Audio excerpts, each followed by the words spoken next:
Morning. Time to back the grain cart out because we're kind of switching jobs. I'm running the grain cart all day today because today is Sunday, which means one of us is at the Bengals game. Spoiler alert, it's the guy that usually runs the grain cart.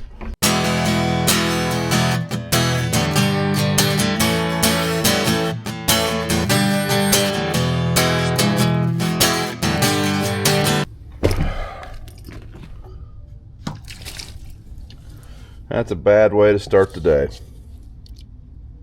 That was my first cup of coffee and it's all over the tractor.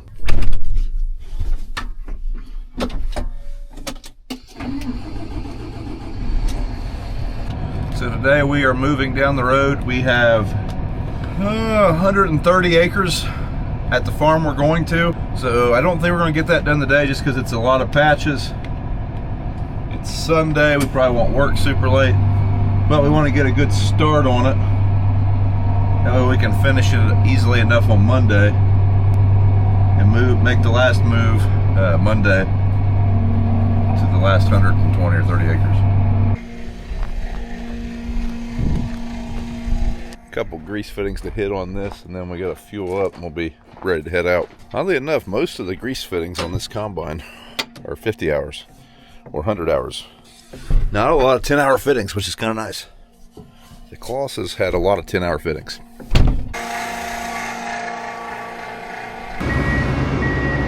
Gotta get the juice. The government juice.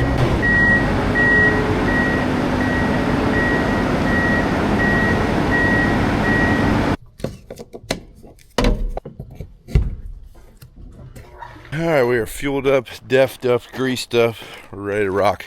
So it's just me and Dad moving everything. Jim's still dumping trucks. We're going to take the combine first. Then we'll come back and get the grain cart. Good morning, everybody. Moving down the road. Ways off this far. About 5-6 miles down the road. That's the road travels. Gotta put the power ladder in. There he goes. It's like the old liner. Didn't clean my windshield, right? Get down there, have to wait, I'll clean it off. One of our least favorite parts of the move.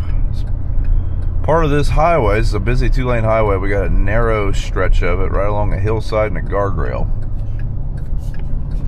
Now that fence, it is narrower with the tracks, but when you have the head on, you're still pretty wide. So it's just, gotta be careful. Mainly right through here. Very narrow.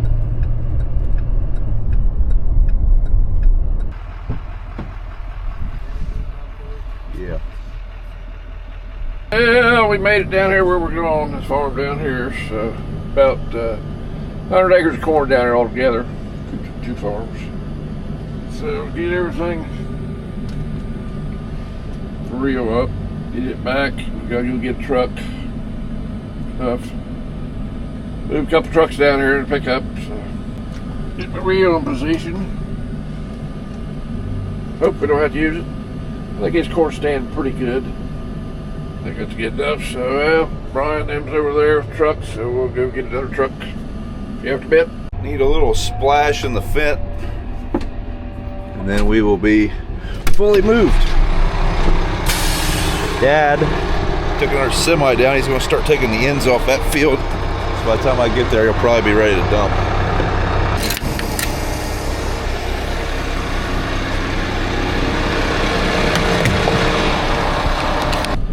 Okay, we're back down here getting ready to start.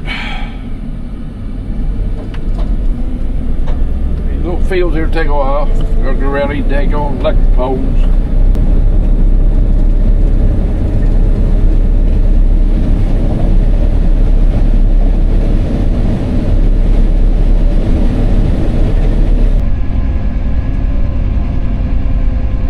Getting to the field here. This is corn from yesterday. Had a little bit of corn on. So we're going to dump that because it gets recorded to the fields that we run. So this weight is being logged to the field that we finished in yesterday. That way when Dad dumps on here in a second, it's all separate. I gotta work around these good old electric poles. And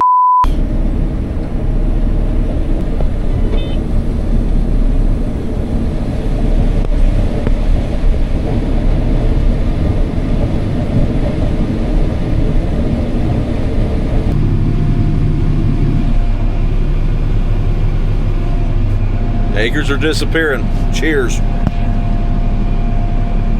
So the acre count here, 11 acres, 10 acres, 36 acres, 2 acres, 14 acres, 15 acres, 7, 3, and 10.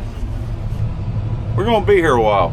Not a lot of acres. I mean, it's a full day for sure, maybe a day and a piece, but all these little fields is what's gonna take forever. Doing all these little ends, just not super productive. One thing we would like to do at this farm, we've got this lane coming right through these two fields, making what could be a 20-acre field, 2 10s.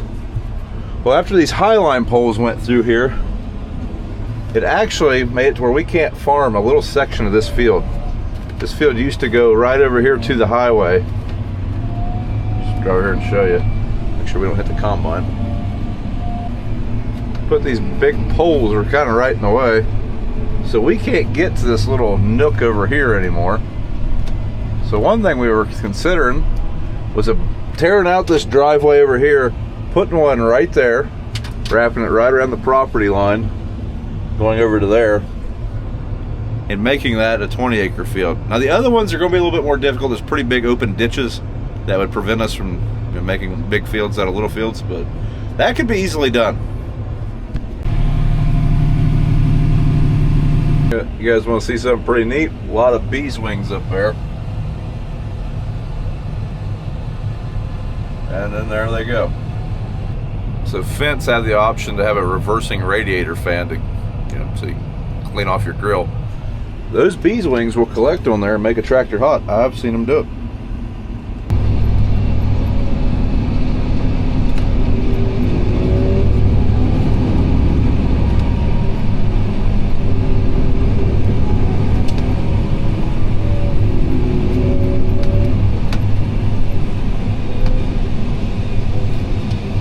Yeah, we've done about 36 acres of this field. We've done 19, 20 acres of it. So we've done 20 acres over there. It's getting on pretty good. Not much corn. This is about as bad as this gravelly ground. This ground won't hold moisture. I mean, it holds moisture, but then it doesn't. If that makes sense. It just gets hard, it seems like. And dry year, it's not very good either. Over there's a ditch that runs up over through there, them houses. Over that other field along that ditch for a few rows, several rows around, boy, it was 200 bushel plus. But there's water there, that ditch. Up here, this ground here isn't, but when it's wet, it's wet. But we've got it tiled. It's been a long time since this has been tiled here. Some of it's breaking up, but still pretty good. But don't need tile this year, that's for sure. Well, Dad just says some of the worst corn we've been in all year. That's not what I was expecting. Now, I will be honest, I did not walk this field, but just giving it the old drive-by test, it looked like pretty decent corn all summer. But it fell a little flat on its face. Well, figuratively and literally. This field's going to struggle to make 100 bushel, folks. One thing I find odd is we're also not by any water source, so people always ask, well, I want to irrigate out of the river. The river's several miles away right now. But anyways, one thing I find very odd is anytime I talk about the drought we had this year, I always get someone from the far west who does live in a more arid area and gets probably less rain than we get in their wettest year and we get in a drought. But they will always argue with me about not knowing what a real drought is and being a typical Midwestern corn farmer. I don't know what to tell you, folks. I don't really want to argue about who has the worst drought. I know that 100 bushel corn does not pay a lot of bills. And that is far below our average production. It's really down through here. Not very good corn right there.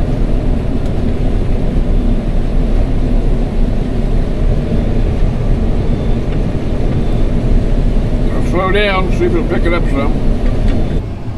Well,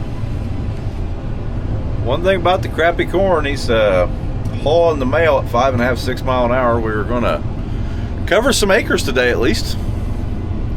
Being Sunday, I was really just hoping to get 50, 60 acres, but we might get 100, I don't know. We did 20 up front. This field's 36, so we'll be done with it in an hour. I don't know. Depending on how long Dad and Jim want to work, I guess. Ugh. Depending on how long Dad and Jim want to work, I have an appointment I have to go to at 5:30, but I guess if I get back and they still want to keep going, we'll keep on keeping on. One thing about it, today is the first day since daylight savings time, so it does get dark a little sooner, which sucks. I like the other time a lot better. So this, like I said, this field's gonna struggle to make 100. Talking with Dad, this field was planted a little bit later, I think right before Memorial Day. This was like the last farm I planted. And we both kind of speculate that had we not turned so dry when we did, like basically all September, we didn't get any rain until the end, like right at the hurricane, which was the end of September. And we didn't really get any of the last half of August. I think that just absolutely killed this corn. We also were well over 90 degrees all the time. This corn would have been pollinating. I think those two things coupled together, that just made for bad corn. But man, it looked good all summer. We had a great stand. When we were putting on fungicide, we even put fungicide on this because we thought this was going to be some good corn. And here we are. So goes it. You know, even though this year has been pretty terrible for us as far as yields compared to what we've been getting the last 5-6 years, I still love doing this. It kind of sucks that we're almost out of corn acres because I absolutely love this job. Like, I wish we still had another 1,000 acres of corn to harvest. We've done 620 or some acres of corn since last Monday. This is Sunday. I would love to be able to do that next week, but we're not going to have any more corn. Even when it's bad, it's still fun.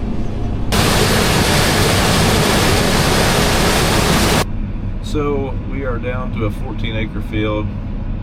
Well, we have a 14-acre field. I think the next one's 10 or 11, then 7 and 3, and then 11. So we're getting there. I don't think we'll get all these little patches done tonight. They're time-consuming. These little patches, you do all the end rows and you're basically done. But it's just a lot of turning. We'll see. We'll see. Last time I did these fields in the dark, I combined a deer with a gleaner.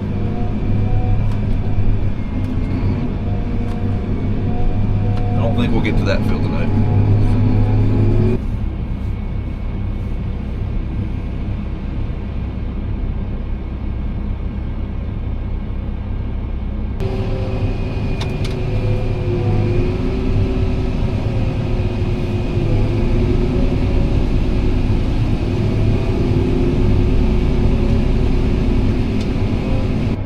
We are 68 acres in for the day, and like I said earlier, I have an appointment that I have to go to at 5:30. It is 4:45. Mrs. Brown should be here to get me any minute. We'll try to help him finish his field out first. Dad's going to keep chipping away. He sent Jim home. I should not be long. We'll come back and we'll load the trucks, and by then it'll be dark and it'll be hard to feed some of this corn that's kind of down. But we're going to just darn near finish this tonight here. Did not think we would do that. There's 110 acres here or something like that. I'd say tomorrow we might have 20 acres to do, maybe. So Mrs. Brown just arrived to pick me up, so as soon as we get done loading this, I'm going to park it directly over top of an empty semi. Dad's just going to deadhead down there. He said that was no problem. And I don't know, hopefully he can finish that field he's in. He's just started a new one. Not very big, it's only 10 acres. But that really put us in a good spot. We should be able to. I think we're going to be done Tuesday with corn, anyways. All right, we have rejoined. We're back. Got dark while I was going. Time change and whatnot. Looks like he's dumped a couple times on us.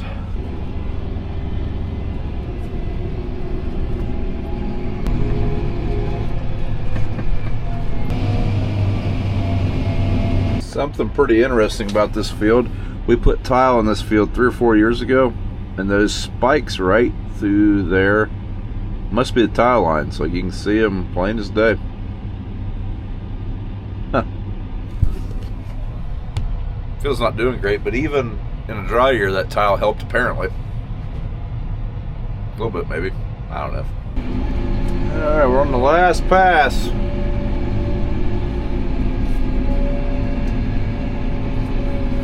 Shut those backlights off so you guys can actually see something.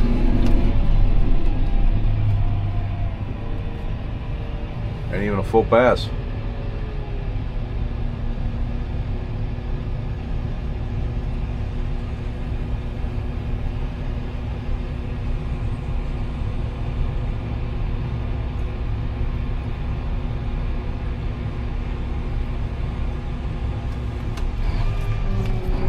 So like I said, it's going to put us 20 acres here tomorrow. And then right over this hill, we have 70 acres at the home farm.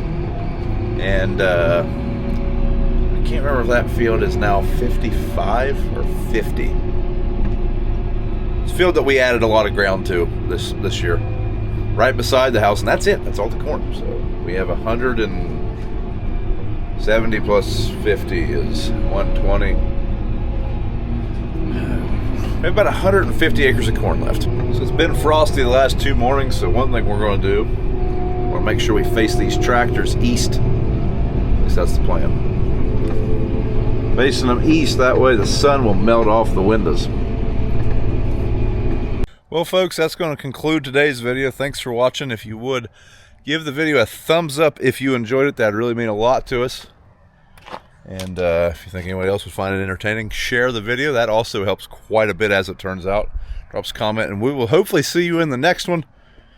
Be sure to tune back in. Corn harvest is almost over.